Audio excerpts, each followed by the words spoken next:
मुख के अंदर ब्रह्म प्रकट होता है और वो ब्रह्म इस पंच भौतिक शरीर का सहारा लेकर ब्रह्म स्वयं बोलता है। ब्रह्म बोले काया बोले, बिन काया ब्रह्म क्या बोले।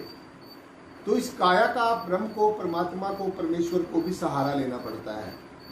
और समझो तो परमेश्वर ने ये अपने रहने का घर, ये अपने रहने का जो मंदिर है, ये खुद बनाया है और खुद बनाकर इसके रोम रोम में बैठा है, रोम रोम में बैठा है। और हृदय में तो ऐसी जगह पर बैठा है जहां से हमारी श्वास भी चल रही है, यानी कि श्वास भी इस जय श्री प्रियतम निर्गुण निराकार सर्वाधार विश्वाधार परम दत्तम की कृपा से ही चल रही है। तो ऐसा समझ लेता है जब जीव, फिर वो संसारिकता के आकर्षण से, रंग रूपाकार के दृश्यों के आकर्षण से, संसार की जड़ चीजों की आसक्ति से, रिश्ते नातों के मोह पास से फिर वो ऊपर उठ जाता है और आत्म भाव में आ जाता है, अपने शुद्ध बुद्ध और मुक्त स्वरूप को जान लेता है। अगर इस अखिल ब्रह्मांड में, सब जगह, सारे विश्व में, इस अखिल ब्रह्मांड में अगर कोई शुद्ध चीज है जहाँ पर प्योरिटी और श्योरिटी है, वो हमारा आत्म तत्व है, वो हमारा परमात्म तत्व है, वो हमारा अपना निज स्वरूप है, वो हमारा आत्म स्वरूप है, वो हमारा असली परिचय है। ये शुद्ध स्वरूप हमारा आत्म स्वरूप है, ये भी हम ही है, हम ही आत्मा है, हम ही ये निराकार स्वरूप आत्मा है, ये निर्गुण स्वरूप आत्मा है। जब आपको सदगुरु ने बता दिया कि आपका जो असली स्वरूप ये है, जो बोला जाता है ये भी थोड़ी देर में आलोप हो जाता है, जो देखा जाता है ये भी परिवर्तनशील है, नश्वर है, जो सुना जाता है ये भी थोड़ी देर में आलोप हो जाता है। लेकिन जो आत्म भाव है, जो एक बार ये आवाज बोल दी गई, ये वचन हो गए, सदगुरु के वचन हमेशा अकाट्य होते हैं और सत्य होते हैं। खंड ब्रह्मंड पलटे, सदगुरु वचन कभी ना पलटे। ये दुनिया बदलती रहती है, बनती रहती है, बिगड़ती रहती है, ये प्रकृति बनती रहती है, बिगड़ती रहती है, साथ संगत जी। लेकिन सदगुरु भगवान का जो वचन है, परमेश्वर ने हमें जो वचन दिया है, परमेश्वर का वचन कभी भी प्रभाव से रहित नहीं होता है। तो इसलिए जो इस परिपूर्ण ब्रह्म से जुड़ जाएगा, इसी का ध्यान करेगा, इसी के अंदर ही अपना जीवन लगाए, सब कुछ इसी को समझ कर चलेगा और सब कुछ इसका ही समझ कर चलेगा। आपको ज्ञान देते हुए बताया जाता है ना कि अपना तन मन धन सब कुछ इस निराकार ब्रह्म का, इस परमेश्वर का है। ये जब मर्जी चाहे दे दे, जब मर्जी चाहे ले ले, जितना चाहे दे दे, जितना चाहे ले ले, जैसा भी जीवन बना दे। तो ये जीवन जब हम सदगुरु की शरण में चले गए तो ये सदगुरु के हवाले हमने कर दिया। तो जब आपने सारा जीवन ही सदगुरु के हवाले कर दिया, परमेश्वर के हवाले कर दिया, तो फिर ये मन भी तो सदगुरु के हवाले हो गया। तो फिर आप इसको मन के बारे में ज्यादा विचलित नहीं होना चाहिए। जब आप ये समझोगे कि ये मन मेरा है, तो फिर आप कहोगे मेरा मन तो परमेश्वर के सुमन में नहीं लगता। और जब इसको समझोगे ये सदगुरु है, सदगुरु कान पकड़ के इसका मन का परमेश्वर को सुमन में लगा देगा, क्योंकि सदगुरु भगवान में ये पावर होती है, ये शक्ति होती है, ये समर्था होती है। सदगुरु इतना सक्षम होता है कि वो जो चाहे वो कर सकता है, जहाँ चाहे, जैसा चाहे, जो भी चाहे, सब कुछ करने में सक्षम होता है, क्योंकि सदगुरु स्वयं परमेश्वर का प्रतिनिधि होता है। स्वयं परमेश्वर ने सदगुरु का रूप धारण करके ये अपना रहस्य हमारे समक्ष फिर वो बोलता है। तो इसलिए अपने आप की जो पहचान है, अपने आप की पहचान, अब आप देख लो अपने आप की पहचान क्या है। आप अपने आप को अगर तो ये शरीर समझ रहे हो, इसी को तरोताजा रखने के लिए संवार कर रखते हैं, इसको सारा तरह तरह के इसको जो है साफ सुथरा रखते हैं और ये समझ लेते हैं कि बस यही जीवन है। नहीं, ये जीवन नहीं है, यही जीवन नहीं है।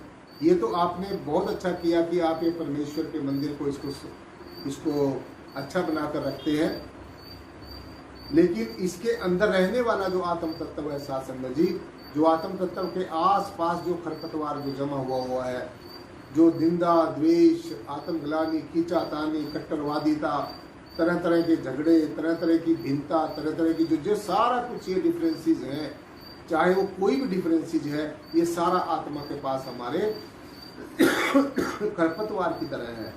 तो जिस तरीके से हम एक पौधे को लगाते हैं, उसके आसपास से खरपतवार साफ करके रखते हैं और वो पौधा फिर थोड़ी दिनों में ही हरा भरा हो जाता है, क्योंकि जितनी जो ताकत उनको मिलती है, जितनी ताकत पौधे को मिलनी थी वो उसमें से आधी ताकत उस खरपतवार में चली जाती है, तो इसलिए जो पौधे की जो ग्रोथ है वो होनी कम हो जाती है। और जब हम वो खरपतवार उसके पास से साफ कर देते हैं तो पौधा फिर थोड़े दिनों में हरा भरा हो जाता है, क्योंकि उसके आसपास की जो खरपतवार थी वो बहुत सारी जो ऊर्जा थी, बहुत सारी जो शक्ति थी, वो जो पौधे को मिलने वाली थी वो उसमें से काफ़ी हिस्सा उसको खरपतवार को चला जाता था। तो इसलिए ऐसे ही आत्मा के आसपास के जो ये विषय विकारों का, ये तरह तरह की इच्छाओं का, कामनाओं का, वासनाओं का, ऐशनाओं का जो खरपतवार है ये साफ करना होगा, तभी जाके हमारा मन निर्मल होगा। और बस फिर ये मन नहीं रहेगा, अमन बन जाएगा, ये आत्मा ही बन जाएगा, क्योंकि मन में और आत्मा में ज़्यादा कोई फर्क नहीं है, जीव में और आत्मा में कोई ज़्यादा फर्क नहीं है। इसलिए अपने आप की पहचान, अपने असली स्वरूप की पहचान, अपने निज स्वरूप की पहचान जो मैंने आपको बताई है, अपने निज स्वरूप का ज्ञान, जैसे आप सबको बताया गया है कि आप क्या हो, आपका असली स्वरूप क्या है, आपकी जो हैसियत क्या है, ये जो सारा कुछ आपको बताया गया है साथ संगत जी, यही सत्य है। और इसको वश में करने का और तरीका जो मैंने कल भी आपको अर्ज किया था, सूरत और शब्द का योग। अपनी सूरत को, अपनी रूह को शब्द के साथ में जोड़ने का प्रयास करना, अभ्यास करना, साधना करनी। अपनी सूरत को और निरत को, दोनों को खोलना, क्योंकि आत्मा की दो शक्तियां, सूरत और निरत, दो महान शक्तियां होती हैं। सूरत सुनने का काम करती है और निरत देखने का काम करती है। तो आत्मा की जो दोनों शक्तियां हैं, सूरत और निरत, जब तक ये जागृत नहीं होती तो तब तक ये मन ऐसे ही आपको विचलित करता रहेगा। और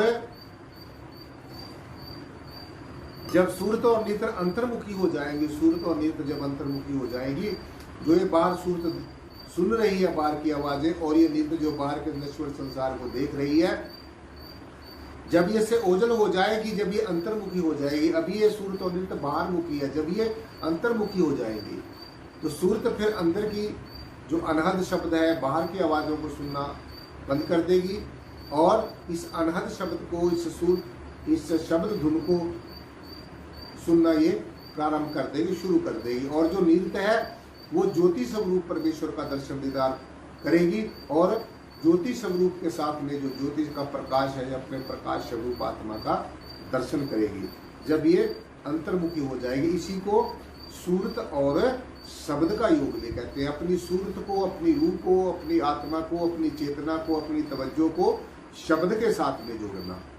जो ये शब्द निरंतर आपके अंदर हो रहा है, घट घट अंतर सर्व निरंतर, ऐसा नहीं है कि एक शरीर में हो रहा है दूसरे शरीर में नहीं हो रहा है, ये सब शरीरों में हो रहा है, सब जगह हो रहा है, निरंतर हो रहा है।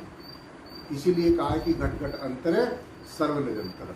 तो ये जब सारी उसमें हर हाल में, हर काल में ये निरंतर हो रहा है साथ संगत जी, यही हमारी आत्मा का भोजन है। इसी को ध्यान में बैठकर सुनना है, और यही इसी को असली भजन कहा गया। ध्यान से सुन लो सभी जितने भी दर्शक मुझे देख रहे हैं, असली जो भजन है सूरत और शब्द का योग, यानी कि सूरत को शब्द के साथ जोड़ना, निरंतर ध्यान में बैठकर इस शब्द धुन को, इस अलौकिक आवाज को, इस नेचुरल म्यूजिक को, इस इलाही फरमान को जो परमेश्वर के लोक से खुद हो रहा है और परमेश्वर ने आत्मा के लिए ये भेज रहा है, ये प्यार का जो संदेश है इस शब्द धुन के माध्यम से भेज रहा है। हमारी शब्द धुन को सुनते हुए आत्मा फिर पूरी तृप्त हो जाती है। तो इसलिए इसको सूरत और शब्द का योग कहा गया। इसको ज्योति और नाद का योग भी कहा गया है। जब आप अपने अंतर में अंतर्मुखी हो जाएंगे और इस वर्णात्मक नाम कोई भी हो सकता है, चाहे वो 7 शब्दों का हो, चाहे वो 5 शब्दों का हो, चाहे वो 3 शब्दों का हो, चाहे वो 2 शब्दों का हो, और चाहे वो एक ही शब्द का हो। जब आप, जैसे आप ये तू ही निराकार कहते हैं, तो ये भी एक वर्णात्मक नाम है। इसका मतलब ये नहीं है कि तू ही निराकार, आपने बस इसको निराकार को देख लिया, आपकी ड्यूटी पूरी हो गई। अभी तो ये सदगुरु ने आपको एक झलक दिखाई है बाहर। अब इसी तू ही निराकार वाला जो आपको वर्णात्मक नाम है, जो वर्णात्मक नाम वो होता है जो बोलने में आता है। तू ही निराकार भी बोलने में आता है, तो ये भी वर्णात्मक नाम में आ जाता है। जितना भी हम शब्दों में बोलने में आते हो, चाहे वो नाम कितने भी शब्दों का है, वो सारा वर्णात्मक नाम, इसी वर्णात्मक नाम का सहारा लेकर फिर गुणात्मक नाम पैदा होता है। गुणात्मक नाम तक पहुंचने के लिए आप किसी भी नाम का सहारा ले सकते हो, किसी भी मंत्र का सहारा ले सकते हो। ऐसा नहीं है कि कोई विशेष नाम ऐसा है जिससे आत्मा तक अपना शब्द धुन तक पहुंचा जाए। तो इस ब्रह्म को, इसको ये अपने अब अंतर में भी देखना है। अपने अंतर में कब देखेंगे? जब हम अंतर्मुखी होंगे। ये कह देना कि ये तो अंदर है, बाहर है, दाएं है, बाएं है, आगे पीछे सब जगह है, ये तो सदगुरु के लेवल की बात है। क्योंकि सदगुरु ने हमें अपना अनुभव करके, अपनी साधना करके, अपने जीवन में संघर्ष करके, जप तप संयम साधना करके उसने ये अनुभव किया और उसने हमें ये जाहिर करके बता दिया और बिल्कुल स्पष्ट रूप से बता दिया कि इस परब्रह्म निर्गुण निराकार सर्वाधार विश्वाधार परब्रह्म जिसका दूसरी चीज नहीं है। लेकिन ये तो उसने हमारे जीवन का अल्टीमेट बताया। और अगर हमने सुन लिया कि बस यही सब कुछ है और आप फिर करना धरना कुछ नहीं है, बस और सब उल्टा अहंकार पाल लिया कि हमें तो ज्ञान हो गया, हमें तो ब्रह्म ज्ञान मिल गया है। क्योंकि इस ज्ञान को संभाल कर रखना बहुत मुश्किल है।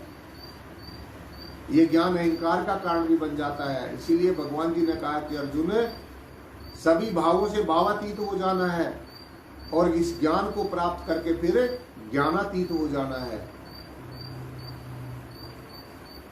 तब जाकर हमारे जीवन का उद्धार और सुधार हो सकता है।